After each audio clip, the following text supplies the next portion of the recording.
अस्सलाम वालेकुम dear students, hopefully all of you will be fine. बेटा, आज के लेक्चर में हम स्टडी करेंगे अबाउट कंटिन्यूस प्रोबेबिलिटी डिस्ट्रीब्यूशन। इससे लास्ट चैप्टर में उससे पहले दो लेसन्स में हमने क्या स्टडी किया था कि हमने पढ़ा था डिस्क्रीट प्रोबेबिलिटी डिस्ट्रीब्यूशंस के बारे में। But in this chapter will study about continuous probability distribution. अब कंटिन्यूस जो उसी तरह पहले रैंडम वेरिएबल की दो टाइप्स हैं, डिस्क्रीट रैंडम वेरिएबल और कंटिन्यूस रैंडम वेरिएबल। तो डिस्क्रीट रैंडम वेरिएबल के जो डिस्क्रीट रैंडम वेरिएबल था उसके जो डिस्ट्रीब्यूशंस थी उसमें डिफरेंट तो वो थी डिस्क्रीट प्रोबेबिलिटी डिस्ट्रीब्यूशन, और in this case will study continuous probability distributions. तो इसमें सबसे पहले अगर हम देखा जाए तो सबसे पहली जो डिस्ट्रीब्यूशन इन दिस केस आती है that is uniform distribution. But सबसे इम्पोर्टेंट है वो नॉर्मल डिस्ट्रीब्यूशन, वो हम इंशाल्लाह नेक्स्ट लेक्शंस में देखेंगे। सबसे पहले यूनिफॉर्म डिस्ट्रीब्यूशन वो क्या है? Density of function of continuous random variable x, उसको हम यूनिफॉर्म डिस्ट्रीब्यूशन कहेंगे। कब? जब when between the end points of any two sub intervals of same length containing x we have same probability, end point पे same probability हो। For example अगर हम इस तरह से a स्टार्टिंग और b एंडिंग है तो ये देखो सेम प्रोबेबिलिटी। या उसको हम कहेंगे alternate random variable x to be uniformly distributed अगर उसका डेंसिटी फंक्शन इस तरह से डिफाइन हो। यानी आपको पता है कि डेंसिटी फंक्शन क्या होता था? डेंसिटी फंक्शन वो फंक्शन होता था जो कि पीस वाइज डिफाइंड फंक्शन होता था। तो पीस वाइज डिफाइंड फंक्शन के लिए आप कैसे, यानी उसमें कंडीशन यूज होती थी कि जैसे इसमें है कि 1/b माइनस ए होगा अगर x की वैल्यू a और b के क्लोज्ड इंटरवल में है, बाकी सारी वैल्यूज पे 0 होगा। बाकी इसमें ये लिखा है कि ड्राइव इट्स नेम, कहाँ से इसका नेम आया कि distribution drive it's name from the fact that कि डेंसिटी चूँकि इसकी कांस्टेंट है या यूनिफॉर्म है सारे के सारे interval close interval a b में, तो हम इसको कहें, इस वजह से इसको हम यूनिफॉर्म डिस्ट्रीब्यूशन कहते हैं। इसको हम रेक्टेंगुलर डिस्ट्रीब्यूशन भी कहते हैं बिकॉज ऑफ दिस शेप। ठीक है, तो टोटल प्रोबेबिलिटी रेक्टेंगुलर रीजन में है तो उसकी वजह से हम इसको रेक्टेंगुलर। अब देखें कि इसके पैरामीटर्स कौन कौन से हैं इस डिस्ट्रीब्यूशन के। जस्ट ए और बी, जस्ट दो पैरामीटर्स हैं। तो अब हम अगर कैपिटल एक्स को इसी में रैंडम वेरिएबल सपोज करें तो आपको पता है कि सम जो होता है वो प्रोबेबिलिटीज का वो हमेशा किसके इक्वल होता है? 1 के इक्वल होता है।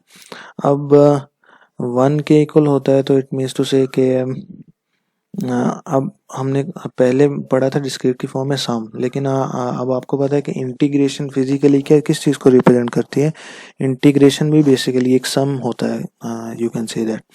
तो अगर हम ये सम है तो -∞ to infinity f of x d x, अगर हम ए से बी तक बात करें तो ए से बी तक क्या डिफाइन है? 1/b, ये यहाँ पे डेंसिटी फंक्शन 1/b माइनस ए, तो ए से बी तक ये वैल्यू आ जाएगी 1/b माइनस ए। इसको हम अगर हम और साथ में विद रिस्पेक्ट टू एक्स आप इंटीग्रेट कर रहे हैं तो यहाँ पे एक्स की लिहाज से कुछ भी नहीं है, यानी ये वाली सारी टर्म तो कांस्टेंट है, तो यहाँ पे एक्स आ जाएगा और ए से बी इसकी उसी तरह से लिमिट है। तो this will be equal to b minus a over b, यानी बी माइनस ए ये वाली लिमिट वाला और ये बी माइनस ए डिनोमिनेटर जो कांस्टेंट वाला, और ये दोनों कैंसिल होके आंसर विल बी 1। तो हम क्या कह सकते हैं कि distribution rise in the study of random, इस डिस्ट्रीब्यूशन फंक्शन क्या होगा? लेस देन ए के लिए 0 होगा। जो नहीं वो पहले जो हमने डिफाइन किया था स्मॉल एफ ऑफ एक्स वो डेंसिटी फंक्शन है, और ये कैपिटल एफ ऑफ एक्स क्या है? Distribution function for uniform distribution. वो 0 होगा लेस देन ए के लिए, एक्स माइनस ए और बी माइनस ए होगा जब एक्स की वैल्यू ए और बी में वेरी करेगी, और 1 होगा जब एक्स की वैल्यू बी से बड़ी होगी। तो दिस अब इसकी यूनिफॉर्म डिस्ट्रीब्यूशन की प्रॉपर्टीज भी हैं, जाहिर सी बात है। फर्स्ट प्रॉपर्टी वही उसी तरह से जैसे हमने पिछली डिस्ट्रीब्यूशंस में पढ़ी हुई हैं कि इस डिस्ट्रीब्यूशन में भी हम मीन और वेरिएंस कैलकुलेट करेंगे।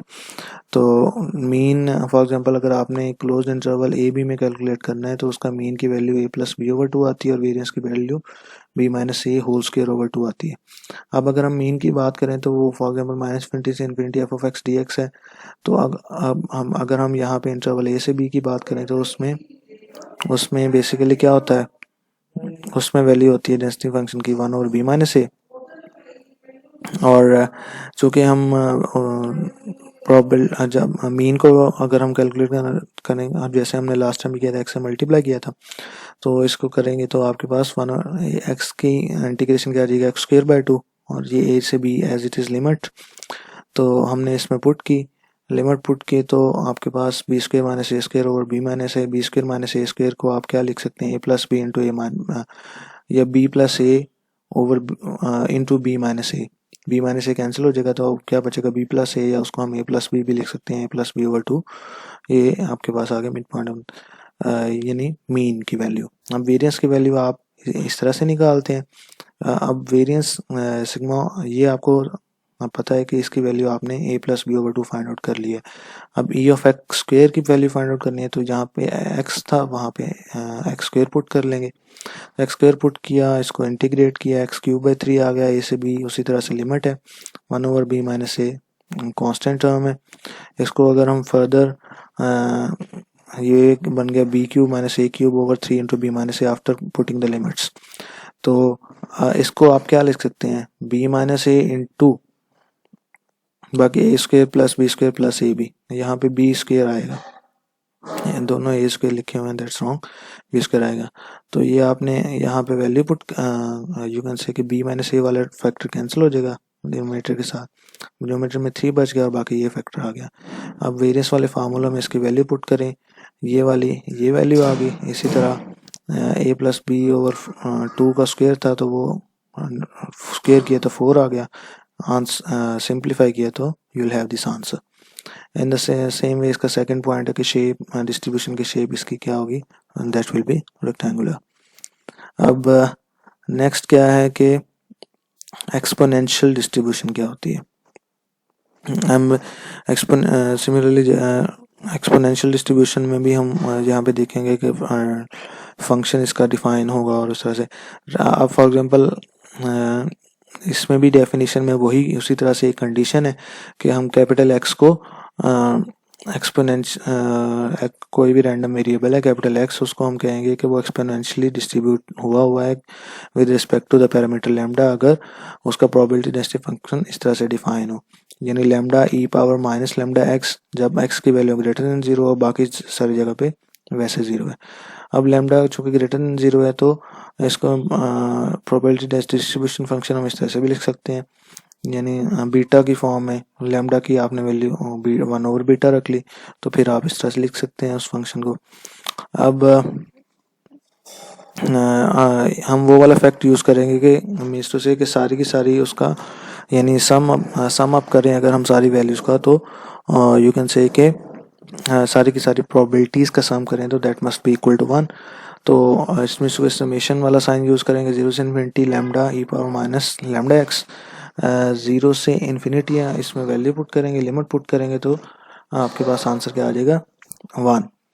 अब डिस्ट्रीब्यूशन फंक्शन इसका किस तरह से होता है, इसका डिस्ट्रीब्यूशन फंक्शन इस तरह से गिवन होगा कि 1 minus e power minus lambda x, इसकी वैल्यू होगी जब एक्स ग्रेटर देन 0 होगा और 0 होगी जब बाकी सारी की सारी वैल्यूज़ के लिए।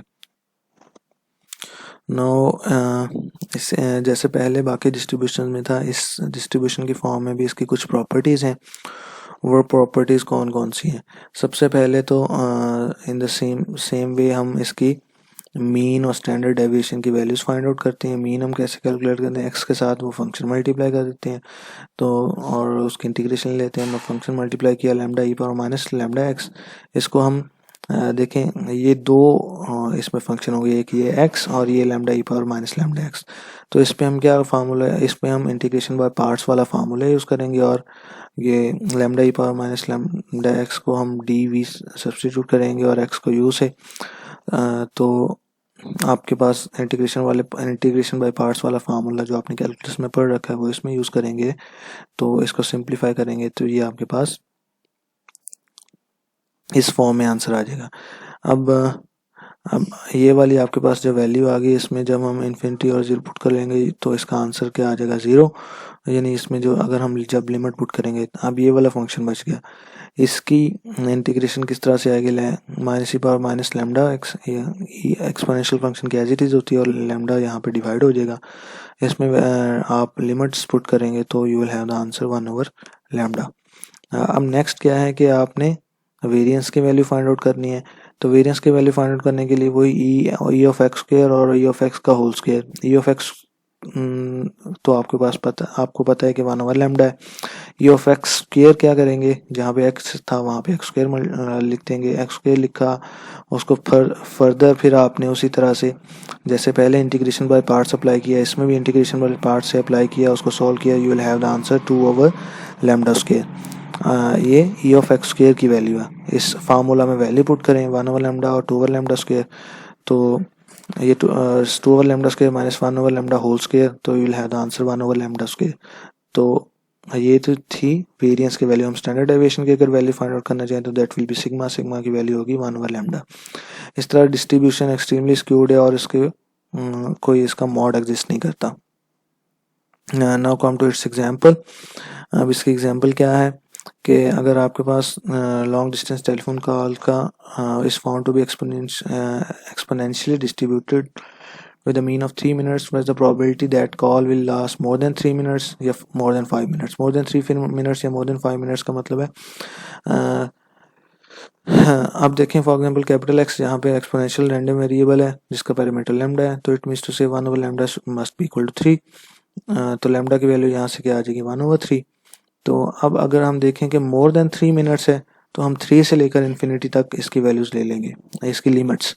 तो 1 लैम्डा की वैल्यू पुट की तो ई पावर और इसको इंटीग्रेट किया, लिमिट्स पुट की, विल हैव द आंसर। इसी तरह अगर हम 5 मोर देन 5 मिनट्स वाली हम कंडीशन लगाएं, मोर देन 5 मिनट्स वाली कंडीशन में 5 से लेकर इन्फिनिटी तक हम लिमिट्स रख देंगे, तो इसको फर्दर सॉल्व करेंगे, विल हैव द आंसर।